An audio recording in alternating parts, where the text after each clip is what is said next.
যুগ পর আজ আবার আমি এসেছি তোমাদের সামনে। চিনতে পারো আমাকে? আমার কারণে রাজা দ্রুপদের উদ্দেশ্য সাধন, আমার কারণে পঞ্চ পাণ্ডবের উত্তরণ, আমার কারণে কুরুবংশের বিনাশ, আমার কারণে সমগ্র মহাভারত।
দ্রৌপদী, হে ভারতের অধিবাসী, তোমরা আমাকে সম্মানের উচ্চ শিখরে স্থাপন করেছ, পঞ্চকন্যার অন্যতমা রূপে করেছ প্রতিষ্ঠিতা।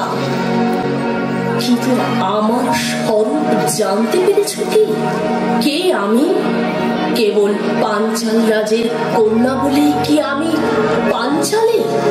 আমার জন্মের কাহিনীতে এত রহস্য কেন? পঞ্চপাণ্ডবী বা কে? কি তাদের সত্য পরিচয়? এ সকল প্রশ্নের উত্তর দেব বলেই আজ তোমাদের সামনে আমার আগমন। চলো আজ ফিরে যাই সেই রাতে, আমার প্রাকট্যের সেই রাত, যে রাতে লাঞ্ছিত অপমানিত রাজা দ্রুপদ মহর্ষি উপজাজের পৌরোহিত্যে শুরু করেছেন কৃত্যা প্রকটন হোম। আমি পাঞ্চাল রাজ দ্রুপদ, এ যে ক্ষমাগ্নি, এ আসলে আমারই অন্তরে জ্বলতে থাকা অপমানের আগুন। দ্রোণাচার্যের অপমানের প্রতিশোধ নিতে অথর্ব সিদ্ধ মহর্ষি উপজাজের পৌরোহিত্যে আমি শুরু করেছিলাম অথর্ব বেদোক্ত আভিচারিক ক্রিয়া সম্মিলিত এই হোম। অর্জুনের মতো বীর পুত্র লাভই ছিল আমার উদ্দেশ্য, কিন্তু সে উদ্দেশ্য তো সফল হয়েছে। আমি তো পেয়েছি পুত্র ধৃষ্টদ্যুম্নকে, তবে হোমাগ্নি এখনো কেন প্রজ্বলিত? হঠাৎ প্রবল ঝড়ে আন্দোলিত হতে শুরু করলো 10 দিক। চমকে উঠলেন পাঞ্চাল রাজ। হাওয়ার ঝাপটায় আগুনের লেলিহান শিখা অশান্ততর হয়ে উঠল।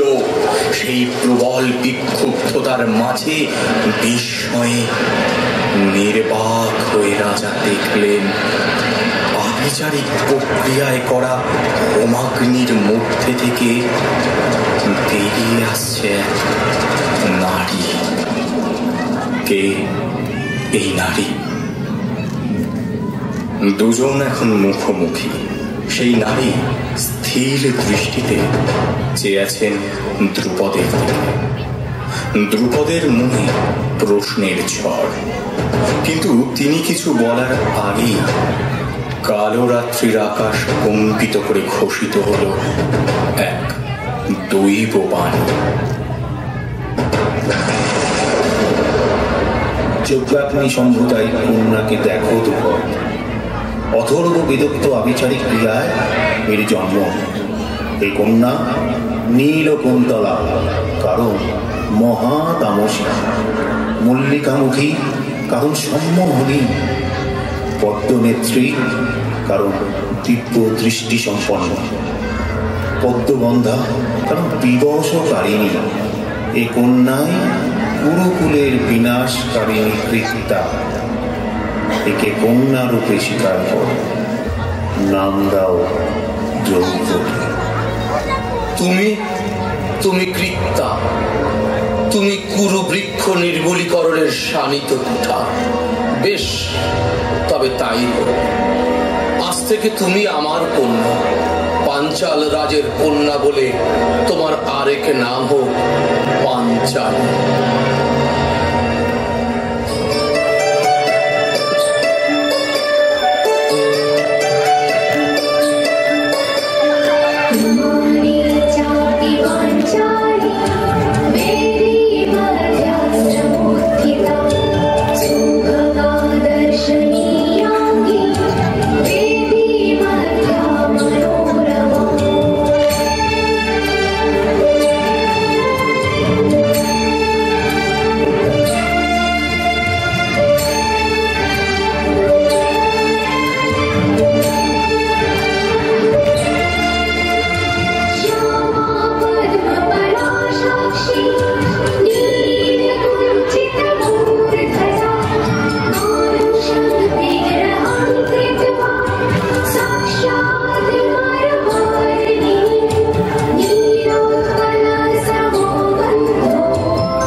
যজ্ঞাগ্নি থেকে দ্রৌপদীর প্রাকট্য নবযৌবনা মূর্তিতে।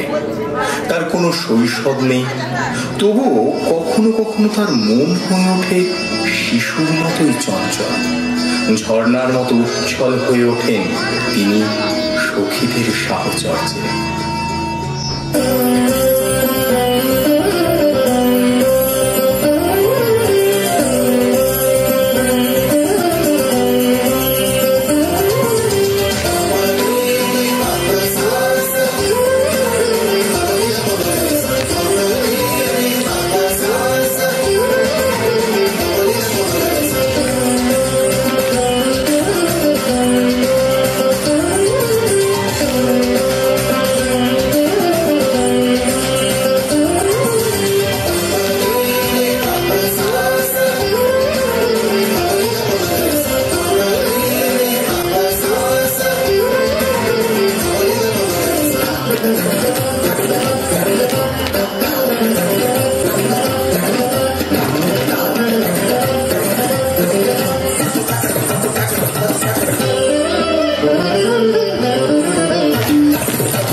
ভাবনা ছিল যজ্ঞাগ্নি সম্ভূতা মহাতেজময়ী এই কন্যাকে কে বিবাহ করবে। তাই তিনি আয়োজন করলেন এক স্বয়ংবর সভা। সখীদের নৃত্য গীতের মধ্যে দিয়ে বধূ বেশে এই সভায় এলে দ্রুপদ কন্যা দ্রৌপদী।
रे सा ग प रा रे ता रे ता रा रे धी ता रा रे ता ता रा रा रा धी धी ता रा pi ta ta ta धी धी ता ता रा रा रा धी धी ता रा रा रा tom ता रा रा tom ता रा रा रे ता रे ता रा रे ता रे ता रे ता रा रे ता रे ता रे ता रा रे धी।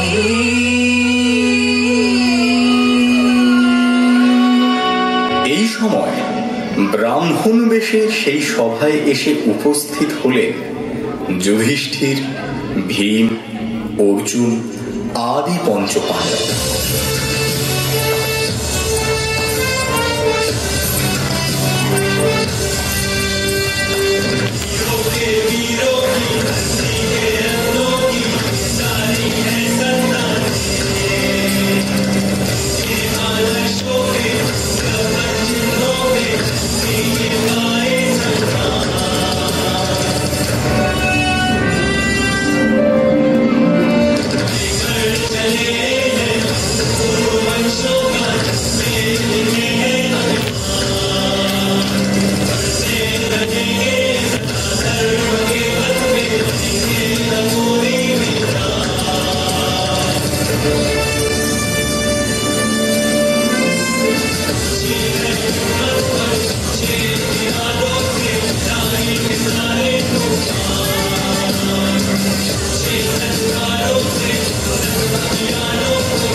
ঊর্ধ্বে স্থিত মৎস্যচক্ষুতে তীর বিদ্ধ করে দ্রৌপদীকে পত্নী রূপে লাভ করলেন অর্জুন।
বিবাহিত দম্পতিকে নিয়ে পাণ্ডবগণ এলেন তাদের মাতা কুন্তির কাছে। যুধিষ্ঠির বললেন, মাতা, দেখো আজ এক অপূর্ব সামগ্রী আমরা তোমার জন্য এনেছি। যা এনেছ তা তোমরা 5 ভ্রাতাই সমান ভাগে ভাগ করে নাও।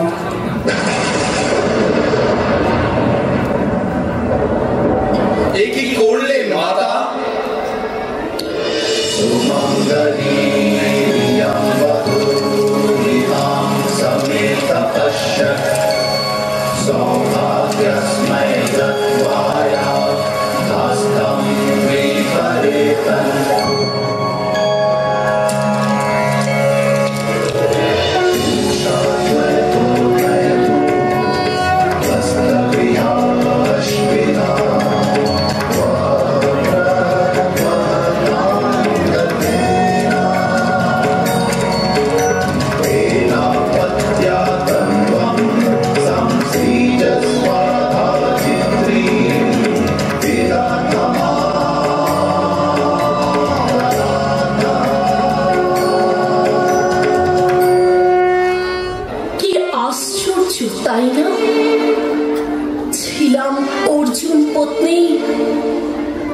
মাতা কুন্তির অলক্ষতার দোষে পেলাম পঞ্চস্বামী।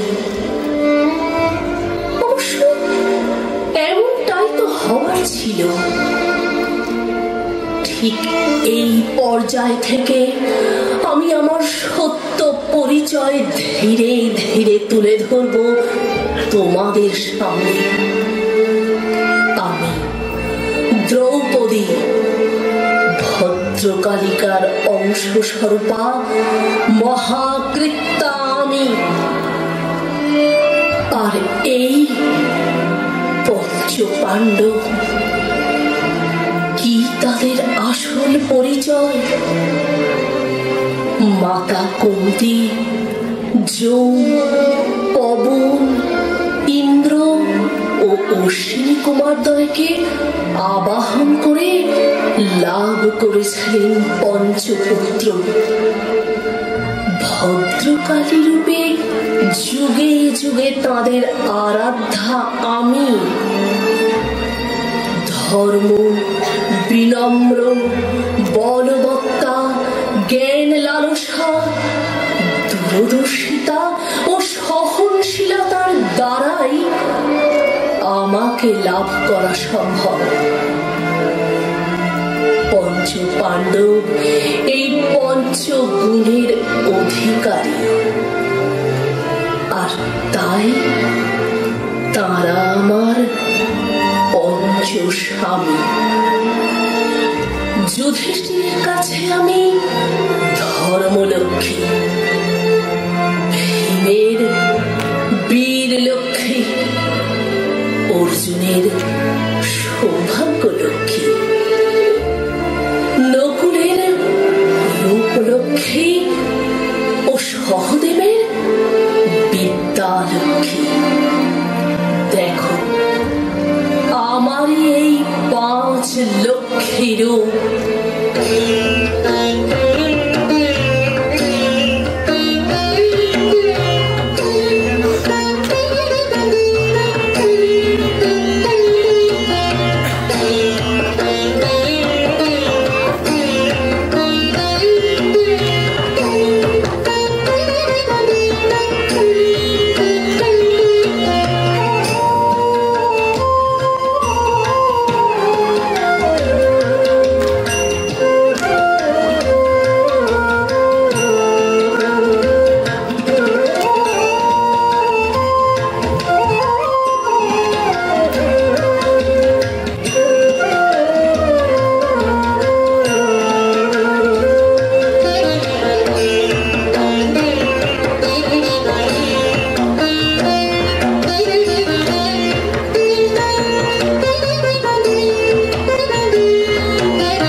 এবার তোমাদের সামনে যে দৃশ্যের অবতারণা হবে তা মহাভারতের সর্বাধিক লজ্জাজনক অধ্যায়।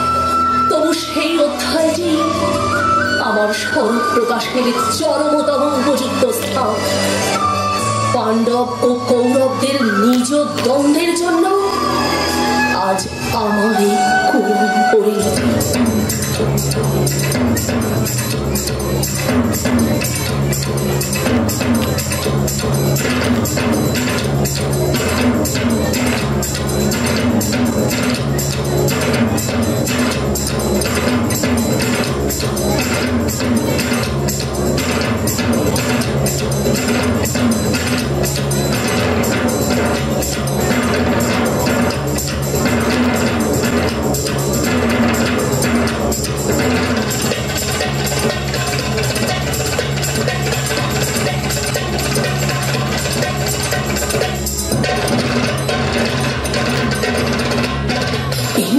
প্রকাশিত হোক সেই দূত সভা, যে সভায় সর্বজন সমক্ষে লুণ্ঠিত হয়েছিল নারীর সম্মান, ধূলিসাৎ হয়েছিল হস্তিনাপুরের গর্বোদ্ধত শির।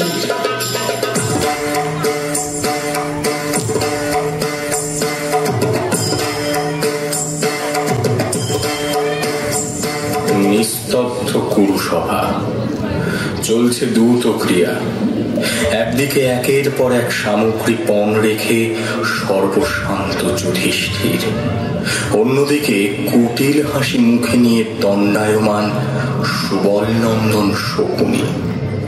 খেলা কি তবে শেষ, নাকি আরো কিছু জয় করার ইচ্ছা শকুনির? না, খেলা শেষ নয়। হঠাৎ ক্লেশ কম্পিত কণ্ঠে বলে উঠলেন যুধিষ্ঠির সেই ভয়ঙ্করতম কথাটি। যিনি আকুঞ্চিত নীলকুন্তলা, মল্লিকামুখী, পদ্মনেত্রী ও পদ্মগন্ধা, যিনি মেষ বালিকার ন্যায় শেষে নিদ্রিতা ও অগ্রে জাগ্রতা, সেই শ্রীলক্ষণা দ্রৌপদীকে আমি পণ রাখলাম।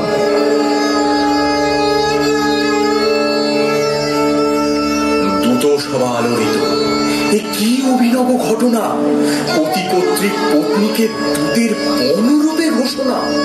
পাণ্ডবরা ক্ষুব্ধ হলেও মনে মনে হয়তো এটি চাইছিলেন শকুনি ও অন্যান্য কৌরবগণ, এমনকি স্বয়ং ধৃতরাষ্ট্র।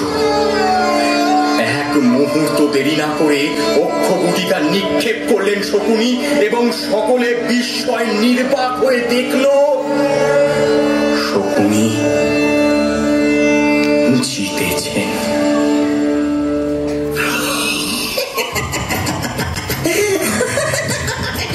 জিতেছি, জিতেছি।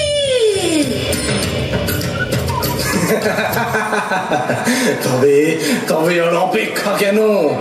যাও যাও দুঃশাসন, আমাদের নবনিযুক্তা দাসী দ্রৌপদীর কেশ আকর্ষণ করে তাকে তাকে নিয়ে এসো এই কুরুসভায়।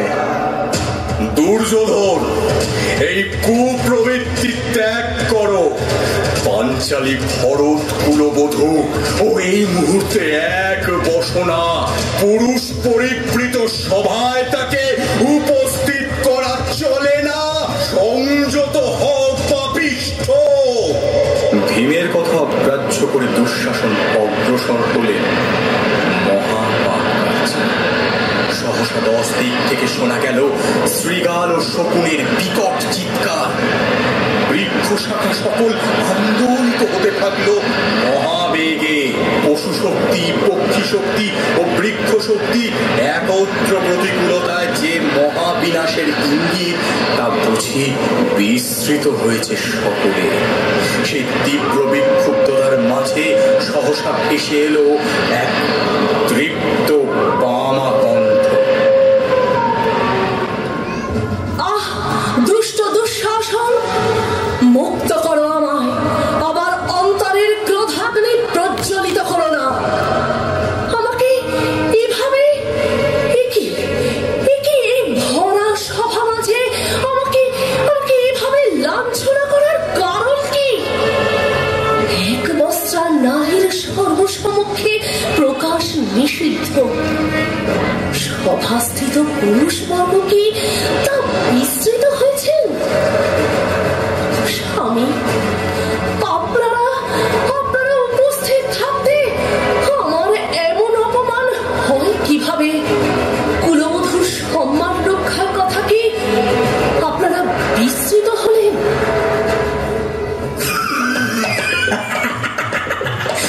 স্তব্ধ হও নারী, কে কুলবধূ?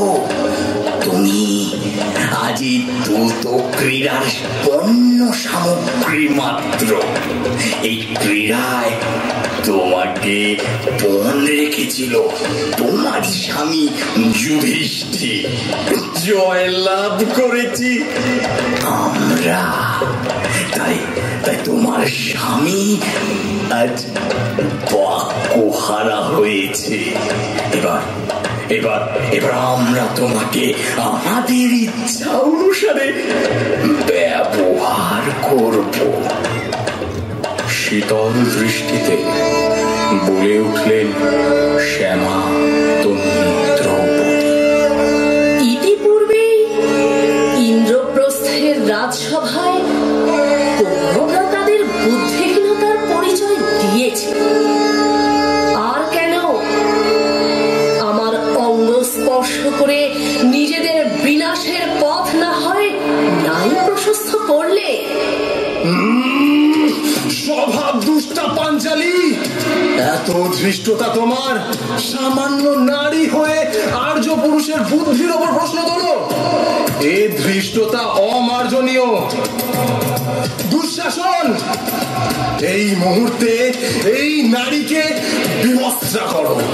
প্রকাশ্য সভায় এই কৃষ্ণা সুন্দরী আমাদের দৃষ্টিভঙ্গা হোক। ক্রোধে অস্থির হয়ে ওঠেন পঞ্চ পাণ্ডব, কিন্তু দ্রৌপদীর স্থির শীতল দৃষ্টি তাদেরকে স্তব্ধ করে রাখে। এসব ভাবনার মাঝেই পাঞ্চালীর বস্ত্রাঞ্চল ধরে আকর্ষণ করেন পাপমতি দুঃশাসন। কিন্তু নিশ্চল দ্রৌপদী চোখ বুঝে স্থির কেন? কাকে স্মরণ করছেন তিনি? সহসা সভা কম্পিত করে বেজে উঠল পাঞ্চজন্য। প্রবল আলোর দীপ্তিতে দৃষ্টি ঢেকে যায়। সেই আলোর সমুদ্রে প্রকট হন এক দিব্য পুরুষ মূর্তি। সচকিতে সকলে দেখলেন দ্বারকাধিপতি শ্রীকৃষ্ণ। তদাত্মানং সৃজাম্যহম।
লজ্জা রক্ষা করে অন্তর্হিত কৃষ্ণ। দ্রৌপদী স্থির যেন নিশ্চল গৌরী শিখা। নির্বাক সভা সবাক হওয়ার আগে শীতল কণ্ঠে তিনি বলে উঠলেন, আজ সর্বসমক্ষে যে ঘটনা ঘটল তার জন্য আমার কোনো শোক নেই, নেই কোনো বিষাদ। কারণ এই ঘটনা তোমাদের স্বরূপখানি তুলে ধরেছে আমার চোখে।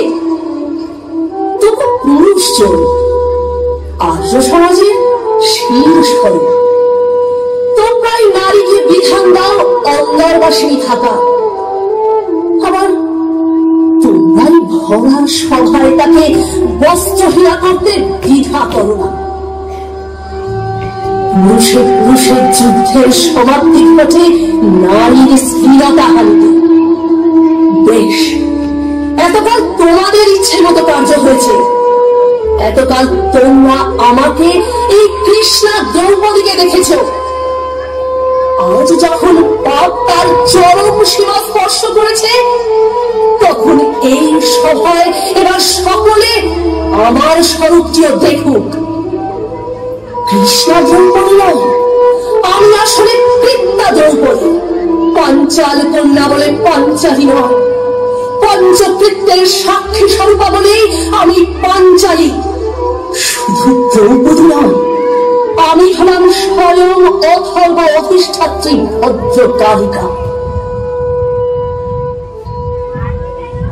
বলতে বলতে ত্রিলোক কাঁপিয়ে অট্টহাসি হেসে উঠলেন দ্রৌপদী। তার মহাতেজ ক্রমশ অসহ্য হয়ে উঠল। সকলে বাক্যহারা। বায়ু বইছে হাহা রবে, সে হাওয়ায় যেন খড়কুটোর মতো উড়ে গেল সকলে। সীমারবে দশদিক প্রকম্পিত করে দ্রৌপদীর মধ্যে থেকে আবির ফুটা হলেন ভয়ঙ্করী ভদ্রকালী। পুরুষসভা যেন পরিণত হল মহাশ্মশানে।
থেমে গেছে প্রলয় তাণ্ডব। সহসা ভেসে এলো মধুর মুরলী ধ্বনি। দ্রৌপদীর চোখ ফেরালেন, কৃষ্ণ এসেছেন। আমার সামনে কেন? তুমি তো আমার প্রণামেরই যোগ্য সখী। তোমার যে স্বরূপ এতদিন গুপ্ত ছিল, আজ এই আখ্যানের মধ্যে দিয়ে তা প্রকাশ পেয়েছে। তুমি নারী, তুমি মহাভারত মহাকাব্যের মহানায়িকা। শুধু শুধু আমি নই, মহাভারতের প্রতিটি নারীর জীবনে এক একটি মহাকাব্য, আর সেই মহাকাব্যের মহানায়িকা তারা নিজেই। ভুলে গেছ গান্ধারী, অম্বা, উত্তরা ও কুন্তীর জীবন কাহিনী? তবে স্মরণ করো তাদের। আমি অনঞ্জনা, গান্ধার রাজ সুবলের কন্যা, ধৃতরাষ্ট্রের সহধর্মিণী হয়ে এসেছিলাম হস্তিনাপুরী। কুরু রাজ্যের বিপুল বৈভবের মধ্যে হারিয়ে গেল আমার আসল পরিচয়। আমি হয়ে উঠলাম গান্ধার কন্যা গান্ধারী। এক আরোপিত ছদ্ম জীবন আমার চিরকালের সঙ্গী। মহাভারতের জটিল আবর্তে আপন পরিচয় খুঁজে বেড়ানো এক নারী আমি।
আমি অম্বা, কাশীরাজের প্রথমা কন্যা।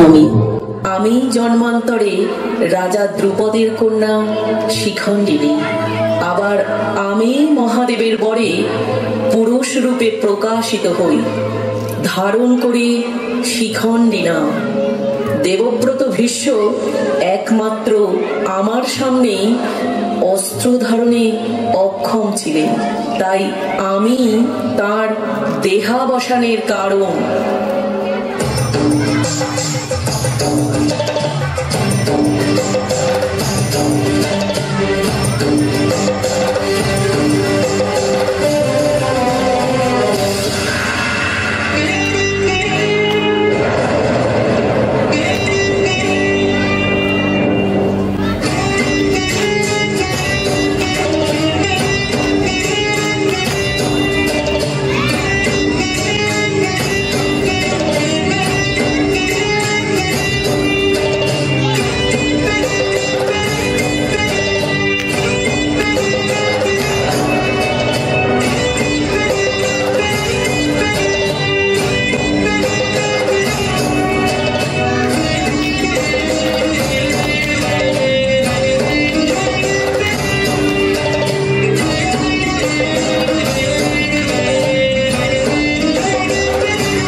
মৎস্যরাজ বিরাটের কন্যা আমি।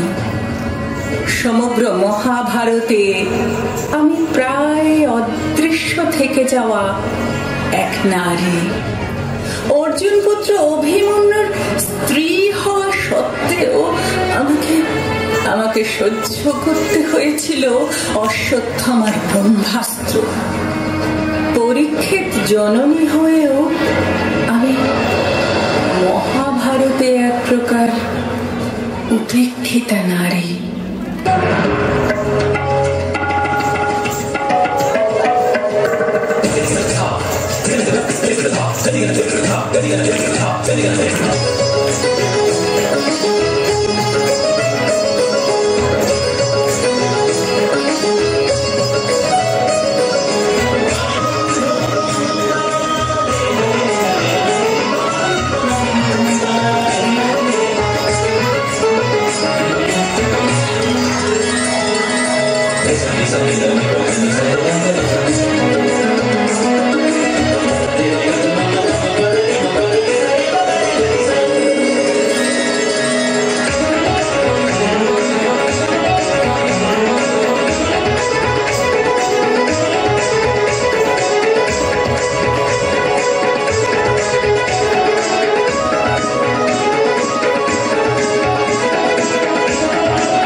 আমি কুন্তী, রাজা কুন্তী ভোজের পালিতা কন্যা, পঞ্চপাণ্ডবের জননী। আমারই আদেশে পুত্র ভীম বকাসুরকে বধ করে। আমার প্রথম সন্তানকে আমায় বিসর্জন দিতে হয়েছিল নদীর জলে। তাকে আমি স্বীকার করতে পারিনি, সে আমারই অসহায়তা। তবু আমি মাতৃত্বের গর্বে গর্বিনী এক নারী।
মধ্যস্থলে রয়েছি আমি যজ্ঞসেনী দ্রৌপদী। আবার আমি পঞ্চকৃত্যের সাক্ষী স্বরূপা মহাকৃত্যা। আমাদের আদর্শ, নিষ্ঠা, ভালোবাসা, বিরহ, ত্যাগ ও তিতিক্ষায় পূর্ণ এই মহাভারত যুগ যুগ ধরে জগতে প্রবাহিত সভ্যতার যে চিরচঞ্চল ধারা, সে ধারায় মিশে আছে, শাশ্বত হয়ে আছে আমাদের জীবন কাহিনী। ধন্য ধন্য আপনারা আমার প্রণম্য। আপনাদের সঙ্গে একীভূত হয়ে যুগ থেকে যুগান্তরে মহাভারত হয়ে উঠবে এক অমর গাথা। আর আপনারা প্রত্যেকেই হবেন সেই মহাভারত মহাকাব্যের মহানায়িকা।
এত জোরে কম তুমি বলছো মানে আমি সবাইকে বলবো স্টেজে যাওয়ার সঙ্গে যাও।